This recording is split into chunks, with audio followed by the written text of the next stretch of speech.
40% of Americans don't trust mainstream media. Why is that? How did we get here? Listen, we are seeing a huge loss in trust of all of our institutions. Steve Bannon once said, the goal is to blow the whole thing up. And there's a concerted effort to destroy the media. This is where I would push back. MSNBC's Stephani Ruhle had a sit-down discussion about the media's failures with actor Rainn Wilson on his podcast Soul Boom. And honestly, I was a little bit surprised at some of the takes coming from Wilson. You know, he's been a defender of the Democratic Party in the past. I didn't know whether he would kind of go along with some of the talking points that Stephani Ruhle is putting out there. But he did push back, and I think he made some really good points. So let's start with Ruhle's grandiose thoughts on legacy media and their role in society. President Trump won, and tons of people were shocked or angry or frustrated, and they're tuning out. And at the same time, you have the Elon Musk media machine, because they want you to leave traditional media and they want you to go to X, which is a bastion of misinformation where there is no fact checking. So it's a perfect storm of people saying, I'm angry, I'm frustrated, I'm tuning out, I'm disconnecting. And then you have a force pushing it. But even in the last 2 weeks, what we need to do is just cover what's happening in America. There's that saying, you know, trust is gained in raindrops and it's lost in buckets. And it's not yes, you're not incorrect that the media has lost trust. So before we get to Rainn Wilson's pushback on some of what Stephani Ruhle had to say there, I'm really curious what you think was, because as I am, you're very, very critical of legacy media, and Stephani Ruhle has a show on MSNBC of all places. So you want to talk about like, oh, it's so important, you know, truth telling is so important. There was a lot of cover-ups happening in the lead up to the presidential election over at MSNBC, if I remember correctly. I mean, there's just so many ridiculous ideas that she's espousing there. I think people that like Elon and some of the more out there stuff on Twitter are people who just they've already have a problem with institutions, because institutions have shown to be untrustworthy over and over again. Now, Elon is not some people-loving populist, right? But he's willing to take jabs and digs at certain institutions, you know, legacy media, Hollywood being, you know, one of a few, right? But the mainstream media, like, they are just status quo all the way. And that's what people are rejecting. The idea that everything is perfectly fine and doesn't need a sharp critique. In fact, the only thing that needs critiquing are those people who are doing what Elon wants them to do by leaving legacy media and taking their eyeballs and their attention elsewhere. Yeah, and look, obviously, if you rely solely on what you're consuming on social media, you're gonna be misinformed on some things. But you're also gonna be misinformed if you only rely on legacy media. It's not like out of nowhere, there's this like contagion of Americans who suddenly distrust the media. I mean, the media has done a good job chipping away at its credibility for decades now. And when they start serving as stenographers for people in positions of power, when they engage in cover-ups in order to protect political figures, yeah, people are going to leave them and look for some other source of news. And now you have this explosion of independent, you know, figures, media outlets, and some of them are great, some of them are misleading, some of them are flat out liars. And I will admit, if you're not careful, you could fall for a lot of misinformation or disinformation. But my issue with what Stephani Ruhle had to say is just like the unwillingness to take any personal responsibility for your own failures, for your own inability to report stories accurately, or more importantly, when you realize it was inaccurate, correct it, take ownership of the fact that you've made those mistakes. Because if you don't, you chip away at your own credibility. And they've been doing that. And like, it's amazing that at this late date, they still think all of these, like, they think they're heroes. But that, like, it really rubs me the wrong way. They really think like it is us, the legacy media, that's going to protect our democracy.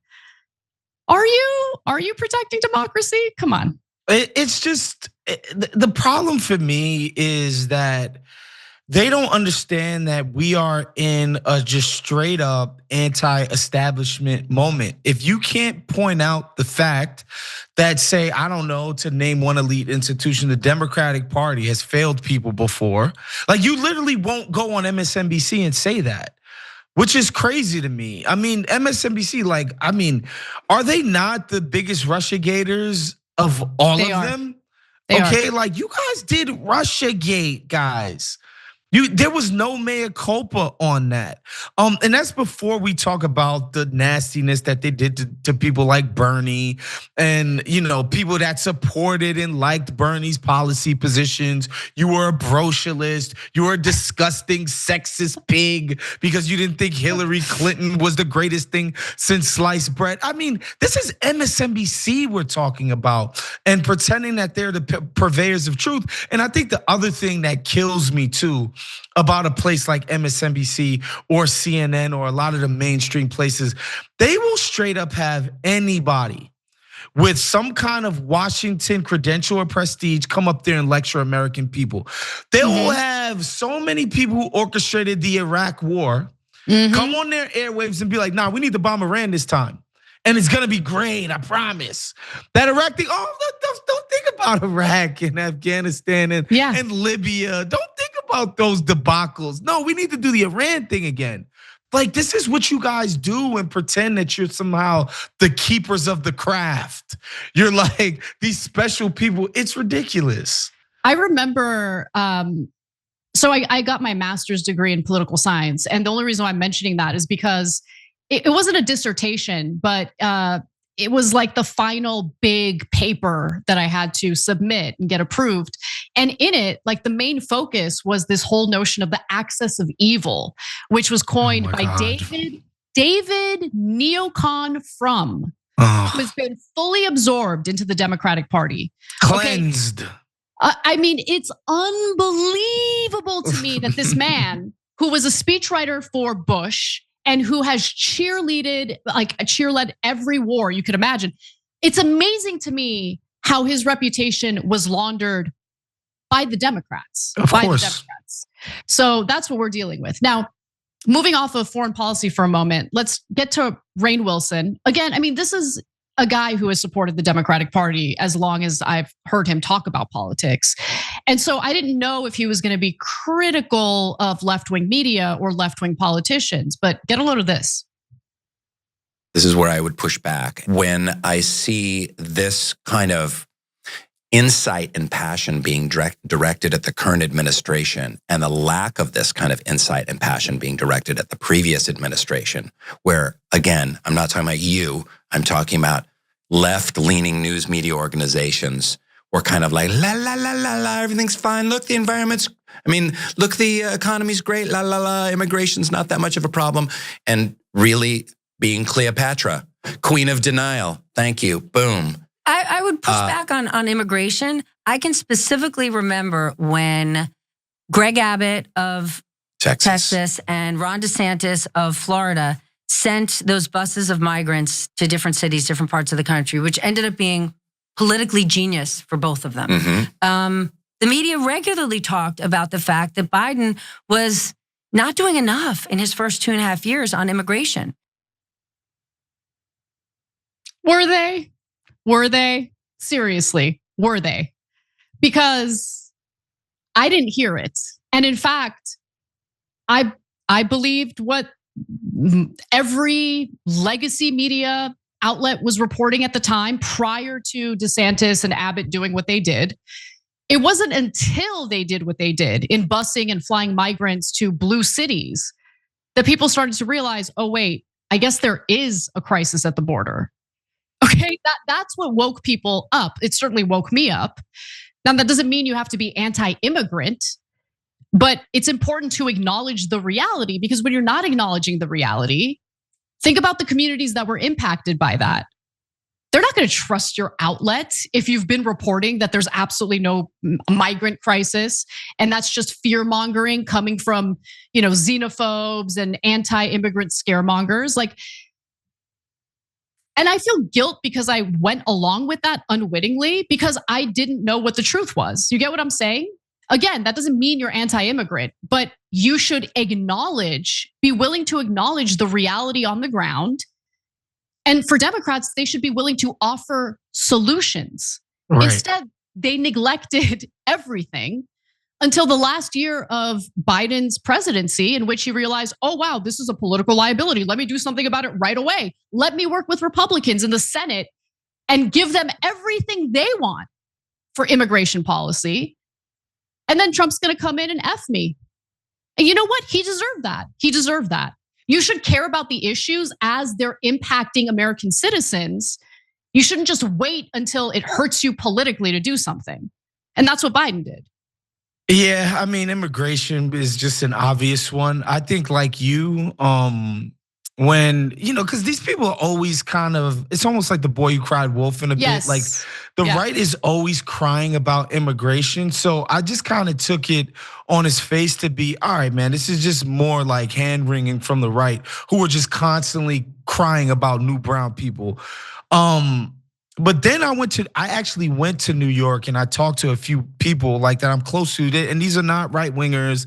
These are not like immigration hogs. These are people who are actually the children of immigrants themselves, who are just like, bruh, like we're kind of being overran. We don't have the capacity. People that work in city government are like, we don't have the capacity to deal with what's happening up here. Like we can't deal with all the people. These folks have to go stay in some makeshift shelter right now, as if that's anybody's idea of a good way to manage this thing, where people are coming with their families and they're sleeping on, like makeshift beds and all of that stuff.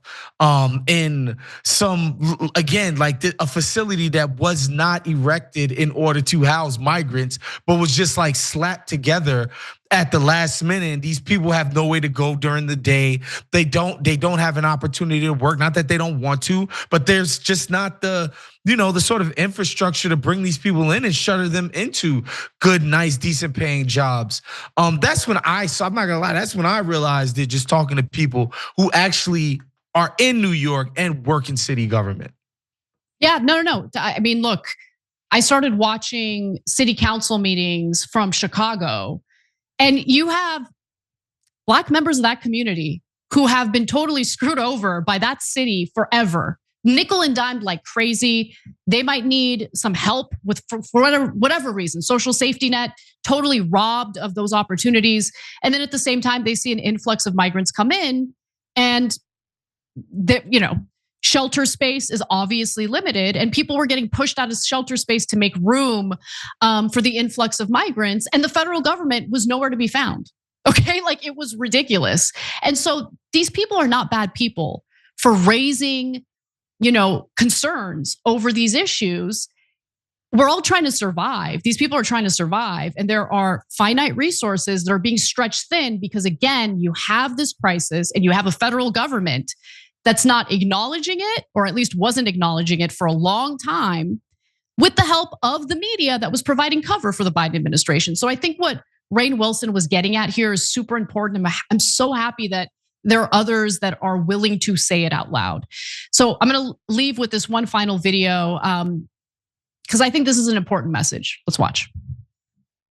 Live in New Jersey. Most people, a large majority of people who have a problem with the current immigration crisis and have for the last 5 or 10 years are not racist, but often kind of tarred as racist by the liberal left. I will tell you, if you go on the internet, people, there's loads of clips that will come after me. I heard about this internet thing. What is it? After the election, I had not a debate, but a conversation with a friend of mine who was on the show.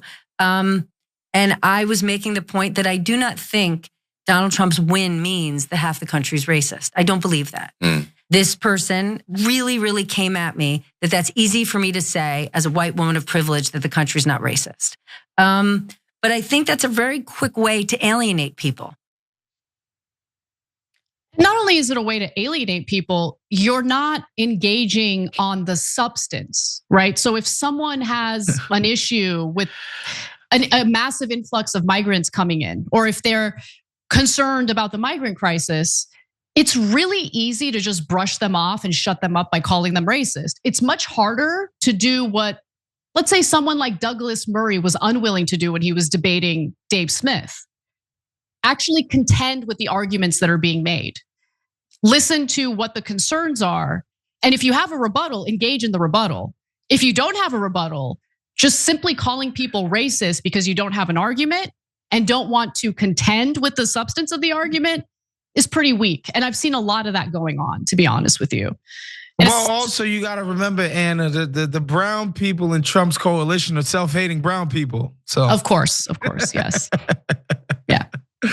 And look, are there anti-immigrant folks out there who voted for Trump and are racist? Yeah, of course. Absolutely. Racists exist. I'm not denying that. But to say half the country is racist is kind of crazy. Yeah. Listen, Anna, you'd be surprised how many people hold that view. I'm not surprised at all. And I think, you know, I think people have been primed to see things that way.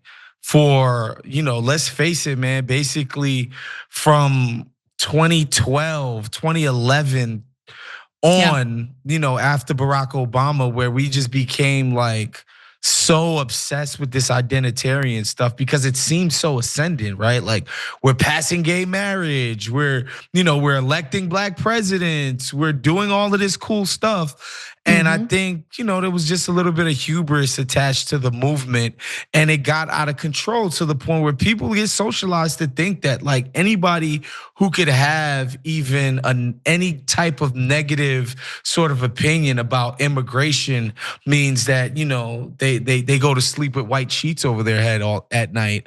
And I think that's problematic and destructive, and we need to do better going forward.